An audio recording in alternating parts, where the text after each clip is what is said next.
এই দুইটা ললিপপ এই গোবরের ভিতর ভালো করে ভরিয়ে নেই। এই তো ভরিয়ে নিলাম, এবার এই ময়লা কাদাতে ভরিয়ে নেই। এই তো ভরিয়ে নিলাম, এবার যাই এইটা ধুয়ে নেই। এই তো ধোয়া হয়ে গেছে, এবার এই গরিবদের দিয়ে দেই। এই গরিব, এই যে তোমাদের জন্য ললিপপ। ওয়াও, ললিপপ দাও দাও, আমরা খাবো। আম এই গরিবদের গোবরে ভরা ললিপপ খাওয়াইছি। ওই লোকগুলো কত খারাপ, আমরা গরিব বলে আমাদের গোবরে ভরা ললিপপ খাওয়াইলো।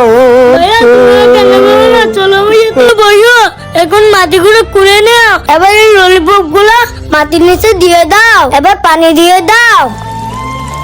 বন্ধুরা, তোমরা ভিডিওতে লাইক দিয়ে চ্যানেলটা সাবস্ক্রাইব করে দাও, তাহলে আল্লাহ আমাদের অনেকগুলো ললিপপ দিয়ে দিবে, আমরা ঘুমিয়ে যাই। হ্যাঁ রাজু, এই দেখ কতগুলো ললিপপ হয়ে গেছে। ও আল্লাহ আমাদের কতগুলো ললিপপ দিয়েছে। রাজু চল, আমরা ওদেরকে মজা দেখাই। হ্যাঁ ভাইয়া, চলো মজা দেখাই। হ্যাঁ, আরে এই গরিবগুলা এতগুলো ললিপপ কোথায় পেলো? ললিপপ আল্লাহ দিয়েছে।